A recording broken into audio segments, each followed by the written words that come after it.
Assalamu alaikum. Hopefully you all are doing well. This is Muhammad Abdullah Khalid, and in this video we will be exploring that how you people can crack your MD CAT by simply cracking its MCQs. वो कौन सी tips and tricks हैं जिनके through अगर आप अपना paper attempt करेंगे तो आप टफेस्ट MCQs को भी सिंपल वे में करेक्टली आंसर कर सकेंगे. Before starting our today's discussion, I want all of you to believe that MDCAT is not a difficult test but a different test. ये मुश्किल टेस्ट नहीं है, ये मुख्तलिफ टेस्ट है और इस मुख्तलिफ टेस्ट को सॉल्व करने के लिए डिफरेंट अप्रोचेज यूज की जाती हैं. यहाँ पे ये बताता चलूँ कि आपका जो MDCAT है वो आपकी FSC की बुक्स में से बनाया जाता है और आपकी FSC की जो सिलेबस है वो लिमिटेड है, गिना जा सकता है, इवन वर्ड्स गिने जा सकते हैं और इस लिमिटेड सिलेबस में से लिमिटेड MCQs बनाए जा सकते हैं जो तमाम के तमाम आप ऑलरेडी प्रैक्टिस कर चुके हैं, सॉल्व कर चुके हैं और अगर अभी तक कुछ रह गए हैं तो वो आप अपने MDCAT से पहले सॉल्व कर लेंगे, प्रैक्टिस कर लेंगे. सवाल ये है कि अगर हम तमाम MCQ सॉल्व करके फिर एमटी टेस्ट के एग्जाम के लिए जाते हैं तो वो क्या रीजंस हैं जिनकी वजह से हम अच्छा क्वालिफाई नहीं कर पाते, मैक्सिमम स्कोर नहीं कर पाते. इस वीडियो में उन तमाम रीजंस को आइडेंटिफाई किया जाएगा और उन्हें एलिमिनेट करने के लिए जो स्टेप्स रिक्वायर्ड हैं आपके साथ वो डिस्कस करें. सिंपली बात की जाए तो एक MCQ को अंडरस्टैंड करने के लिए और इसे सॉल्व करने के लिए आपको टोटल 7 स्टेप्स रिक्वायर्ड होते हैं और अगर आप ये 7 स्टेप्स फॉलो करते हैं तो डेफिनेटली आप अपने MDCAT में मैक्सिमम स्कोर कर सकेंगे. Starting from the first point which is read your statement with open mind. बिल्कुल अपनी स्टेटमेंट को ओपन आइज के साथ साथ ओपन माइंड के साथ पढ़ें क्योंकि मैंने बताया कि मिलते जुलते MCQs होते हैं तो एंटी टेस्ट बनाने वाले आपसे थोड़ा सा इमोशनली आपसे प्ले करने की कोशिश करते हैं. फॉर एग्जाम्पल आपको एक स्टेटमेंट आती है और पहले 2-3 वर्ड्स पढ़ने से आपको ये महसूस होता है कि ये तो वही स्टेटमेंट है जो मैं घर से सॉल्व करके आया हूँ या ये तो वही स्टेटमेंट है जो क्लास में मुझे टीचर ने करवाई थी और इसका जवाब था यस. और आप बाकी की स्टेटमेंट पढ़ने से पहले फटाफट से यस पे बबल फिल करते हैं और आगे चले जाते हैं. यही वो वजह है कि बहुत से बच्चे ये कंप्लेन करते हैं कि मैं तो ठीक करके आया था लेकिन मेरे मार्क्स ठीक नहीं आए. वो इसलिए ठीक नहीं आए कि उन्होंने इसकी स्टेटमेंट को एवेलुएट ठीक से नहीं किया, ये नहीं जाना कि एग्जामिनर आपसे इस MCQ में क्या मांग रहा है, क्या पूछ रहा है. तो आपने सबसे पहले ये कोशिश करनी है कि स्टेटमेंट को समझें कि पूछ क्या रहा है. आपने जो MCQ सॉल्व किया था वो पॉजिटिव सेंस में था, 90 के एंगल पे पूछी गई थी कोई बात, लेकिन जो एग्जामिनर ने पूछा वर्ड्स जो हैं वो 99% सेम ही उसने यूज किए लेकिन उस स्टेटमेंट में कहीं उसने एक छोटा सा नो लगा दिया जिससे आपकी स्टेटमेंट 180 के एंगल पे डिफरेंट होगी. पहले अगर उसका जवाब यस था तो अब उसका जवाब नो है. तो आपने ये मेक श्योर लाजमी करना है सबसे पहले कि आप अपनी स्टेटमेंट को अच्छी तरह से पढ़ें, अंडरस्टैंड करें, उसके बाद MCQs में. नंबर 2 पे जो स्टेप हमारे पास है वो आप देख सकते हैं कि FSC वाली अप्रोच में आपसे रिक्वेस्ट करूंगा कि अपने MDCAT में यूज ना करें जो कि आपके टीचर्स आपको गाइड करते थे कि जैसे ही FSC का क्वेश्चन पेपर आपको मिले तो सबसे पहले कंप्लीट क्वेश्चन पेपर को देख लें, उसके बाद सॉल्व करना शुरू करें. एंटी टेस्ट में आप ऐसा नहीं करेंगे, आप one after one rule use करेंगे कि एक MCQ करेंगे फिर दूसरा देखेंगे फिर तीसरा देखेंगे फिर चौथा देखेंगे क्योंकि anti test is a test of your emotions as well. आप वहां पे स्ट्रेस में बैठे होते हैं, आपकी पूरी जिंदगी उस टेस्ट पे मुनहसिर कर रही होती है. अगर मैं स्पेसिफिक होके बात करूं तो आपका पूरा एकेडमिक करियर उस टेस्ट पे जो है वो बेस कर रहा होता है. और अगर आपके साथ वही हो जो मेरे साथ 2013 ECAT एग्जाम में हुआ था कि मुझे क्वेश्चन नंबर 21 पूछा गया कि सीरीज होती है पैरेलल परपेंडिकुलर सीरीज में या all of this in M metre. मुझे पता था कि कहाँ पे होती है कि सीरीज में पैरेलल है या परपेंडिकुलर है, लेकिन मैंने ये गलती की कि मैंने 22वां MCQ भी साथ ही देख लिया और 21वीं में वो मेरे से M मीटर का पूछ रहा है और वही क्वेश्चन सेम क्वेश्चन 22वें MCQ में वो मेरे से वोल्ट मीटर का पूछ रहा है.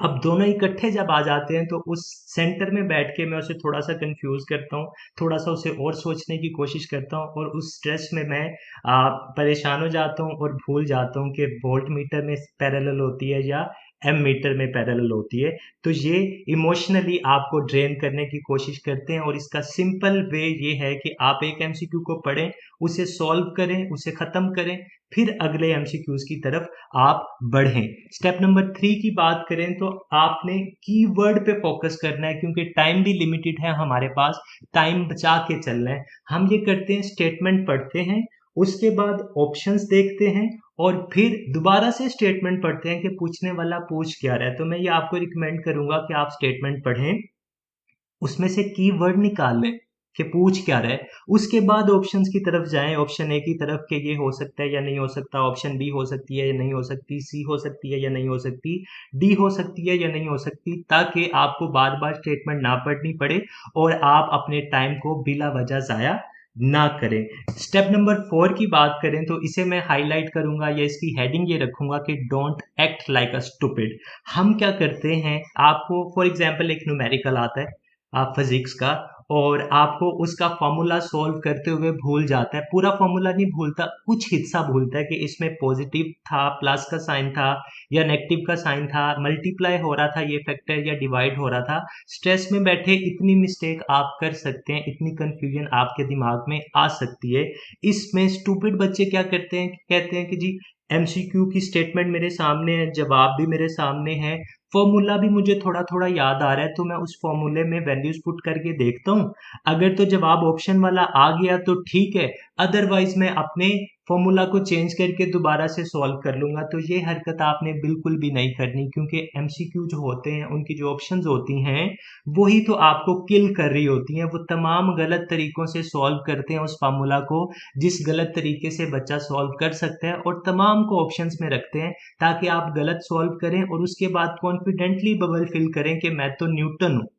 तो आपको अगर इन केस कोई चीज भूल रही है तो उसे छोड़ के अगले एमसीक्यू पे चले जाएं। आपका कॉन्शियस माइंड उस अगले एमसीक्यू को सॉल्व कर रहा होगा और आपका सबकॉन्शियस माइंड पिछले एमसीक्यू वाले फार्मूला को रिकॉल करने की कोशिश कर रहा होगा, और जैसे ही ठीक फार्मूला आपको रिकॉल हो जाएगा तब आप इस एमसीक्यू को सॉल्व करेंगे। स्टेप नंबर 5 की बात करें तो आपने तमाम न्यूमेरिकल को सॉल्व करना है, इवन जो स्मॉलेस्ट न्यूमेरिकल हो जो आपको लगे कि एक स्टेप में सॉल्व हो रहा है, उसको भी आपने सॉल्व करना है। क्योंकि बाज़ स्टेटमेंट ऐसी आती है कि मैं उसे माइंड में कैलकुलेट करता हूँ तो जवाब कुछ और आता है, और अगर उसमें एक्चुअल में सॉल्व करता हूँ पेपर के ऊपर तो जवाब कुछ और आता है। एग्जाम्पल के तौर पे अगर मैं आपसे सवाल पूछूं तो मैं आपसे ये पूछूंगा कि 2 + 2 = और ऑप्शन आपको दूंगा 4, 2 square, √16 and all of these. यहाँ पे ये चीज भी मेक श्योर करें कि कुछ मैंने देखा लोग गलत गाइड करते हैं, बच्चों को कहते हैं कि अगर एक स्टेटमेंट के ऑप्शन में ऑल ऑफ दीज आ रहा है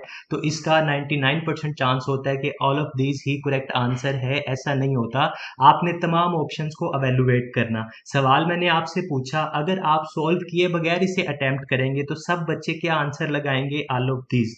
लेकिन अगर आप इसकी ऑप्शंस को सॉल्व करेंगे कि 2 + 2 = ऑप्शन 1 था 4, अंडरस्टूड है, ऑप्शन 2 था, ऑप्शन बी थी हमारे पास 2 स्क्वायर, 2 × 2 = 4, ये भी अंडरस्टूड है कि ये भी ठीक है। नंबर 3 पे जब आप जाएंगे √16 पे, अगर आप इसे सॉल्व नहीं करेंगे तो आप शुरू में ही ऑल ऑफ दीज लगा चुके हैं, लेकिन जब आप √16 को सॉल्व करेंगे तो आपको पता चलेगा कि √16 इज +-4, जो कि ठीक जवाब नहीं है। इसका मतलब ऑल ऑफ दीज नहीं आ सकता, मैंने ऑप्शन ए को सेलेक्ट करना है।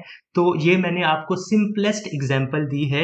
छोटी सी कैलकुलेशन अगर आप नहीं करेंगे तो आप क्या ब्लेंडर करके आ सकते हैं। इस तरह की और भी एग्जांपल्स हैं, लेकिन हम यहाँ पे डिस्कस नहीं करेंगे। पॉइंट सिर्फ ये क्लियर करना था कि न्यूमेरिकल एक से आधी लाइन का भी हो तो आपने लाजमी सॉल्व करना है। Before moving towards the step number 6, let me tell you that if you want to get maximum out of this video, you need to subscribe this channel. Okay, do it right now. Now, coming towards the point number 6, which is evaluate all the given options and justify your answer. यहाँ पे मुआशरा feed करता है कि तुम्हारे पास time कम होगा, तुम statement पढ़ना, तुम आंसर देखना, जो ठीक लगे फटाफट से बबल फिल करना। मैं आपको ये रिकमेंड नहीं करूंगा, मैं कहूंगा कि आप जस्टिफाई करें अपने आंसर्स को, आप स्टेटमेंट पढ़ें, कीवर्ड निकालें और फिर ऑप्शंस की तरफ आएं।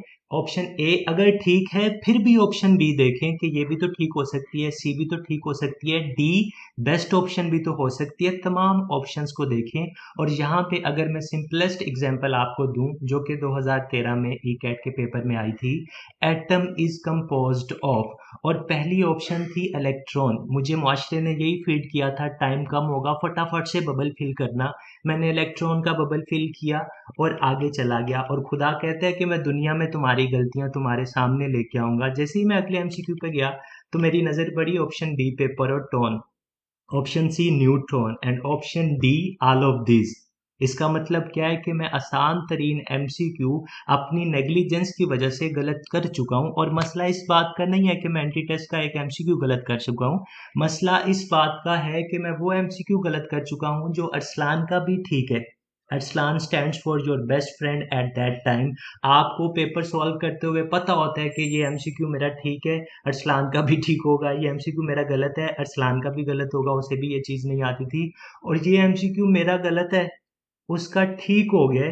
तो ये भी इमोशनली आपको ड्रेन करता है, आपके ख्वाब टूटते नजर आते हैं और अरसलान आपको नजर आता है सेंटर में बैठ के डॉक्टर बनता हुआ, जो कि आपके बाकी की एमसीक्यूज के ऊपर इम्पैक्ट डालता है। आप सोल्व कर रहे होते हैं एमसीक्यूज और आपके दिमाग में चल रहा होता है कि मैं रह जाऊंगा अरसलान चला जाएगा, मैं रह जाऊंगा अरसलान चला जाएगा।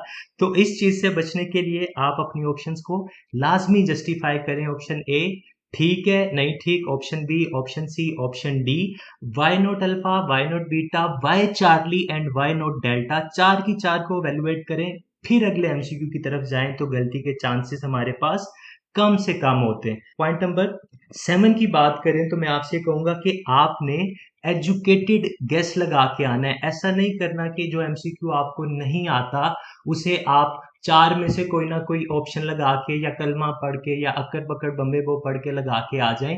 आप उसे एवेलुएट करें। आपने इतनी तैयारी की तो आप इस काबिल तो है ना कि आप 50-50 के मार्जिन पे आ सकते हैं कि ये दो तो बिल्कुल नहीं हो सकती, हाँ ये दो हो सकती हैं। अब चार में से तुक्का लगाना और दो में से तुक्का लगाना जमीन आसमान का फर्क है। पहले चांसेस 25% थे करेक्ट होने के, अब चांसेस हो जाएंगे 50%। और वो जो दो ऑप्शंस आपके पास बचेंगी उसमें मैं आपसे रिक्वेस्ट करूंगा कि आप अपनी गट फीलिंग के साथ जाएं, बजाय इसके कि इधर उधर देख के अपना टाइम जाया करें। जो आपको लगता है आप उसे ठीक करके आ जाएं।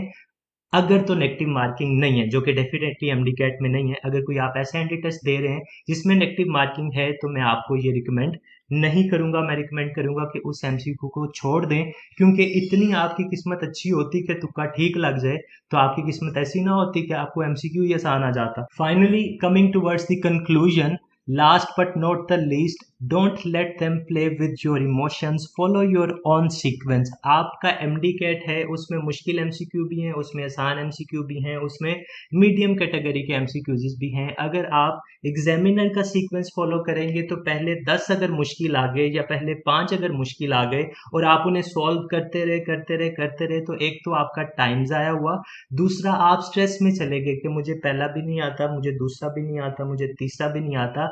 डेफिनेटली 15 से 20 एमसीक्यू आपको मुश्किल आएंगे जो सॉल्व करने में बहुत ज़्यादा टाइम लगेगा, और सॉल्व करने के बाद भी कुछ एमसीक्यूज गलत हो रहे होंगे। तो मैं आपको ये रिकमेंड करूंगा कि पहली गो में आप वो एमसीक्यूज करते जाएं जो आपको आसान लगते हैं, जो आप विद इन 1 मिनट सॉल्व करके उनका आंसर लगा सकते हैं। दूसरे गो में आप उन एमसीक्यूज को देखें जो आपको आते हैं लेकिन टाइम कंज्यूमिंग, 1 मिनट से ज़्यादा टाइम लेंगे लेकिन सॉल्व हो जाएंगे। और लास्टली आप उन एमसीक्यूज को टाइम दें जिन पे आपने बहुत ज़्यादा सोचना है या जिन पे आप लोगों ने गेस करना है। In the end I would say thank you very much for your time, and do like our video and share it with your fellows if you find it helpful. And lastly, let me tell you that in my next video I will be teaching you that how you people will be solving your physics numericals without calculator. So please press the bell icon so that you can stay updated for this channel. Thank you.